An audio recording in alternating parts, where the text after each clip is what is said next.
মোহাম্মদ শাহজাহান আলী বিশ্বাস, সহকারী অধ্যাপক, জীববিজ্ঞান বিভাগ, কুষ্টিয়া আদর্শ ডিগ্রি মহাবিদ্যালয়। আমি করোনাকালীন কারণে স্কুল কলেজ বন্ধ থাকার কারণে এখন আমরা অনলাইন ক্লাস করব। এই অনলাইন ক্লাস তোমরা অংশগ্রহণ করবে। আজকে আমি জীববিজ্ঞান বিষয়ের উদ্ভিদ বিজ্ঞানের প্রথম অধ্যায় ক্লাস করব। প্রথম অধ্যায়ে আমরা যা আমাদের বইতে যে অংশটুকু আছে প্রথম শুরু করব। এখন প্রথম অধ্যায়ে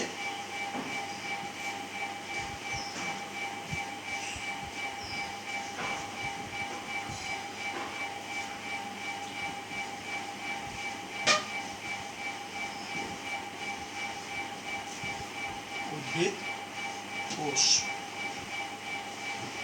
তাহলে প্রথমে আমাদের জানতে হবে উদ্ভিদ কোষ বা কোষ কি, কোষ কাকে বলে। তাহলে কোষ কি?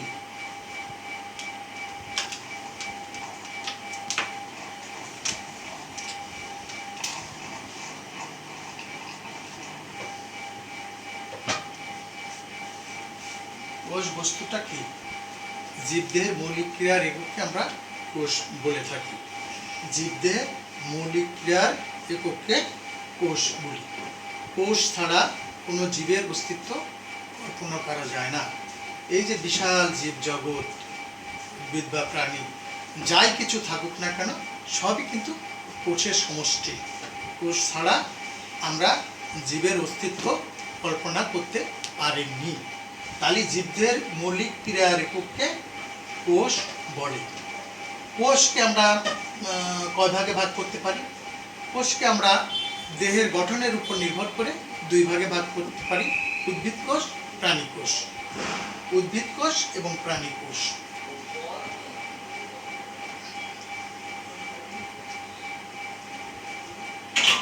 আর কোষকে প্রধানত দুই ভাগে ভাগ করতে পারি, প্রকৃত কোষ এবং আদি কোষ।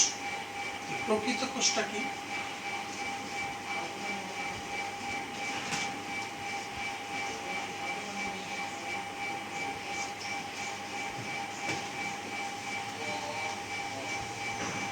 প্রকৃত কোষ এবং আদি কোষ। প্রকৃত কোষ হলে যাদের দেহে সুগঠিত নিউক্লিয়াস থাকে, যে কোষের মধ্যে সুগঠিত নিউক্লিয়াস থাকে সেটাকে বলবো প্রকৃত কোষ। আর যে কোষে সুগঠিত নিউক্লিয়াস থাকে না, নিউক্লিয়ার বস্তু থাকে, সেটাকে আমরা আদি কোষ বলবো। এখন প্রকৃত কোষের তাহলে প্রকৃত কোষে কি কি থাকে? এর যে কোষ বিভাজন ঘটে, এর কোষ বিভাজন অন্য পদ্ধতিতে ঘটে, এর কোষ বিভাজন এক পদ্ধতিতে ঘটে। তাহলে কোষ বিভাজনের ক্ষেত্রে যদি প্রকৃত কোষকে আমরা দেখি, মিওসিস এবং মাইটোসিস দুই প্রক্রিয়াতে এরা কোষ বিভাজন ঘটে থাকে। আদি কোষে কিন্তু শুধু মাইটোসিস প্রক্রিয়ায় কোষ বিভাজন ঘটে থাকে। আর এটা হলো গেল প্রকৃত কোষ এবং আদি কোষের বিষয় আমরা জানলাম। তারপরে নিউক্লিক অ্যাসিডের ধরন হিসাবেও কিন্তু কোষকে দুই ভাগে ভাগ করা যায়। একটা হলো ডিএনএ কোষ আর একটা হলো আরএনএ কোষ। ডিএনএ কোষে ডিএনএ ডিঅক্সিরাইবোনিউক্লিয়াস থাকে, আরএনএ রাইবোনিউক্লিয়াস থাকে। এটাকে বলবো ডিএনএ তার আরএনএ কোষ সম্পর্কে আমরা একটা ধারণা পেলাম। তাহলে আমরা দেখি কোষের গঠনটা কি। উদ্ভিদ কোষের এখানে উদ্ভিদ কোষ এবং প্রাণী কোষের কিছুটা পার্থক্য পরিলক্ষিত হয়। উদ্ভিদ কোষটা কি?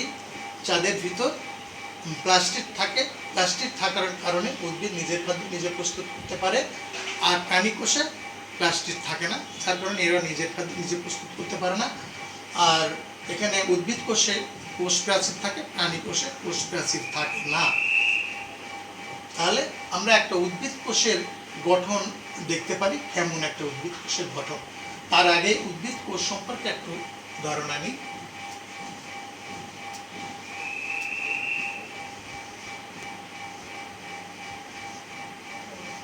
এটা একটা উদ্ভিদ কোষ। উদ্ভিদ কোষকে প্রধানত দুই ভাগে ভাগ করি।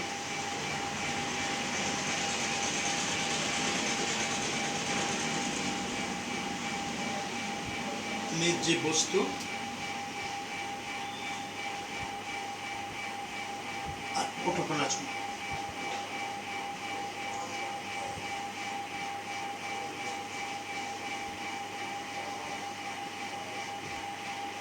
এই নির্জীব বস্তুর ভিতর থাকে কোষ প্রাচীর, বিভিন্ন মিশ্রিত পদার্থ, বর্জ্য পদার্থ এই নির্জীব বস্তুর ভিতর থাকে।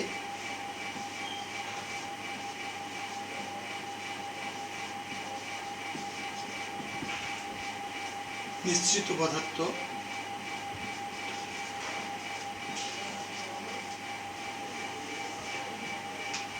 বর্জ্য পদার্থ।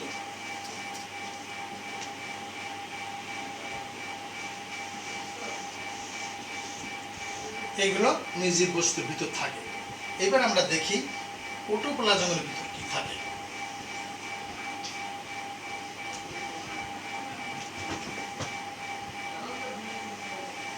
আমরা একবারে এবং মুছে দিই প্রোটোপ্লাজমের ভিতর কি থাকে।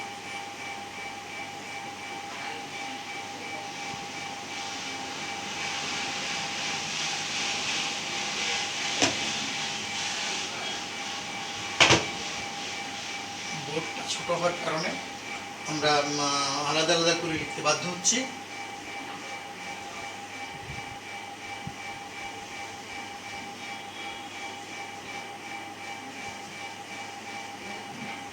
আচ্ছা, কোষের যদি কোষ প্রাচীর বাদ দিলে থাকে কোষের নিচে কি সাইটোপ্লাজম, কোষ পর্দা, কোষ পর্দা,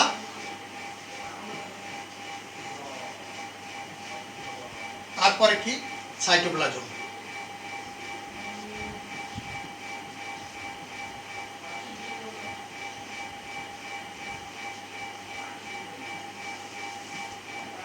মাঝখানে থাকে নিউক্লিয়াস, নিউক্লিয়াস। আচ্ছা, এই প্রোটোপ্লাজমের কোষ প্রাচীর বাদ দিলে কোষের প্রাচীরের নিচে যে অংশটা থাকে সেটাকে আমরা বলবো কোষ পর্দা বা সেল মেমব্রেন বা প্লাজমা মেমব্রেন বা প্লাজমা পর্দা, কোষ পর্দা। বিভিন্ন নামে আমরা এই কোষ পর্দাকে যেটা নামকরণ করে থাকি, যেটা থাকে কোষ প্রাচীরের নিচে। তারপরে কোষ প্রাচীর বাদ দিলে কোষের মাঝখানে পুরা অংশটা জুড়েই থাকে সাইটোপ্লাজম এবং কেন্দ্রে থাকে নিউক্লিয়াস। তাহলে এই কোষ পর্দা আর নিউক্লিয়াস বাদ দিলে কোষের মাঝখানে যে অংশটা থাকে সেটা পুরাই কিন্তু সাইটোপ্লাজম। যা কিছু আছে সাইটোপ্লাজম। তাহলে সাইটোপ্লাজমের ভিতর কি কি থাকে দেখি। এক, মাইটোকন্ড্রিয়া।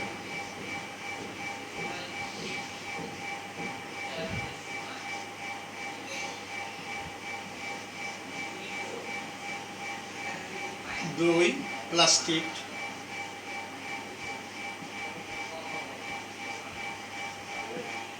তিন, endoplasm reticulum, endoplasmic reticulum.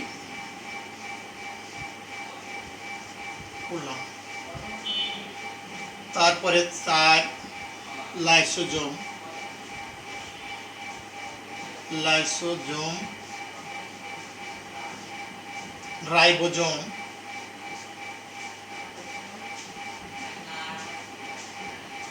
Ribosome,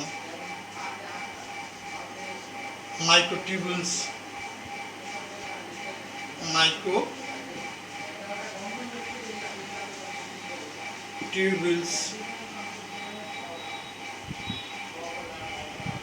Golgi বস্তু,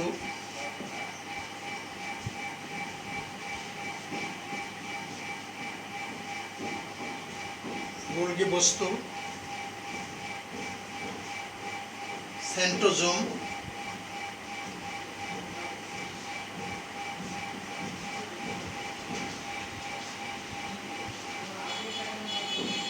এগুলো আমরা কোথায় পাই? সাইটোপ্লাজমের ভিতরে পাই। তাহলে দেখি এই সাইটোপ্লাজম এবং কোষ পর্দা বাদ দিলে কোষের আরেকটি অংশ থাকে, সেটাকে বলবো আমরা নিউক্লিয়াস। তাহলে নিউক্লিয়াসের ভিতর কি থাকে দেখি।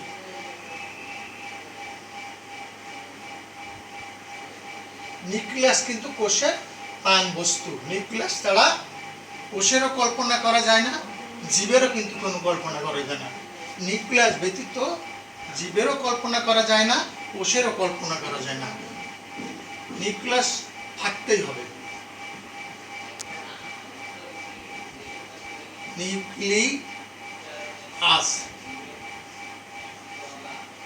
নিউক্লিয়াস, নিউক্লিয়াসটাকে আমরা প্রথমে নিউক্লিয়ার 4 ভাগে ভাগ করি। নিউক্লিয়ার মেমব্রেন, নিউক্লিয়ার 2 হলো নিউক্লিওলাস, নিউক্লিওলাস।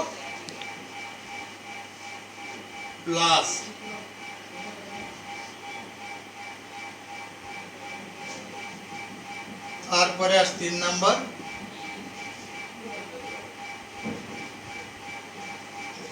নিউক্লিওপ্লাজম,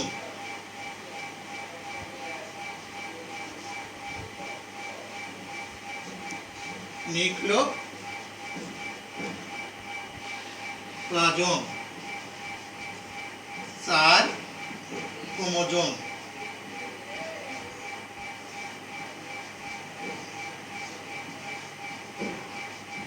বা ক্রোমাটিন তন্তু।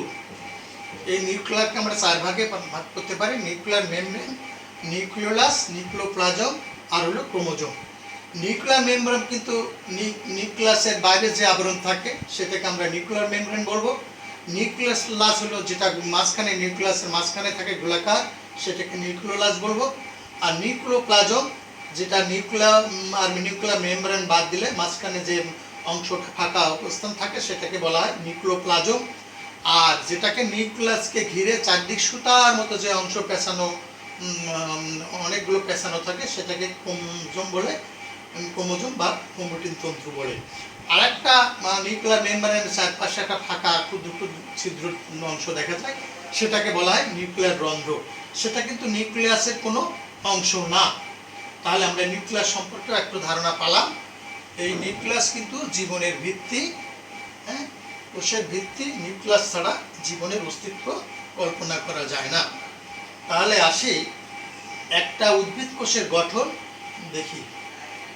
একটা পূর্ণাঙ্গ একটা উদ্ভিদ কোষের গঠন আমরা সহজেই এই উদ্ভিদ কোষের গঠনটা,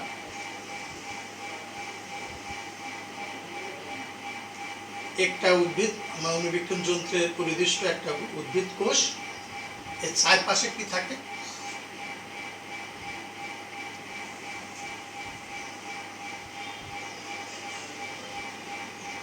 এটা হলো কোষ প্রাচীর।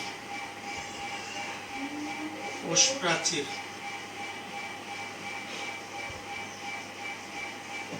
তার কোষ প্রাচীরের পরের অংশ থাকে কোষ পর্দা।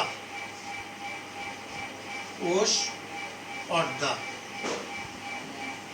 মাঝখানে থাকে কেন্দ্রে নিউক্লিয়াস। নিউক্লিয়াস,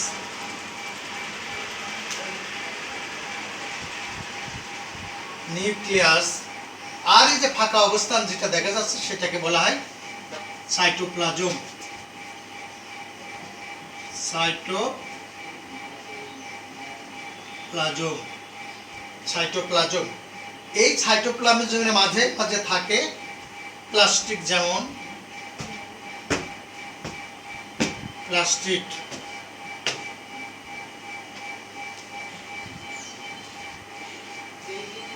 তারপরে থাকে মাইটোকন্ড্রিয়া। বিভিন্ন জায়গায় এরকম মাইটোকন্ড্রিয়া থাকে।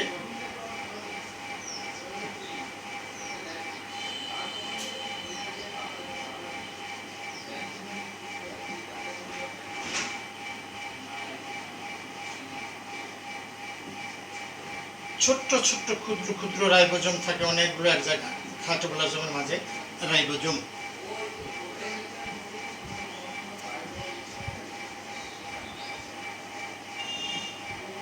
তারপরে থাকে সেন্ট্রোজোম।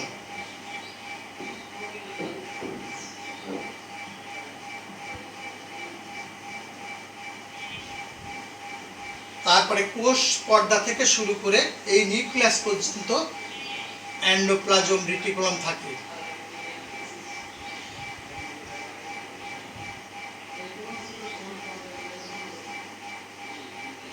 এন্ডোপ্লাজমিক রেটিকুলাম, এন্ডোপ্লাজমিক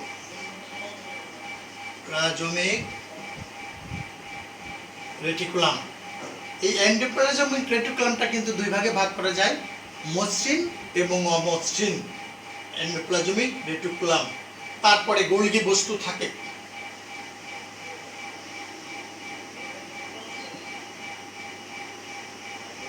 তারপরে মাইক্রোটিউবিউলস,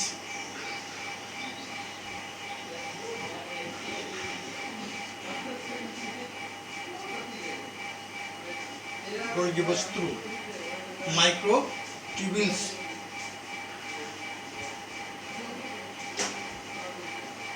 টিউবিউলস থাকে। এই অংশগুলো নিয়ে মূলত উদ্ভিদ কোষ গঠিত। আমরা তাহলে তোমাদের উদ্ভিদ কোষ সম্পর্কে, উদ্ভিদ কোষের গঠন সম্পর্কে একটি স্বাভাবিক একটা ধারণা দিতে পারলাম। তোমরা মনোযোগ সহকারে এই ক্লাসটা করবা, দেখবা এবং এই উদ্ভিদ সম্পর্কে একটু ধারণা নিবা এবং তোমরা আগামী ক্লাসের জন্য ভালোভাবে প্রস্তুতি নেবে এবং পড়াশুনো ঠিকমতো করবা। এই করোনাকালীন সময় তোমাদের যেহেতু সামনাসামনি আমরা ক্লাস করতে পারছি না, আমরা প্রতিনিয়ত এই অনলাইনে ক্লাস করব। তোমরা সবাই ক্লাসে অংশ নিবা। খোদা হাফেজ। কেটে দাও।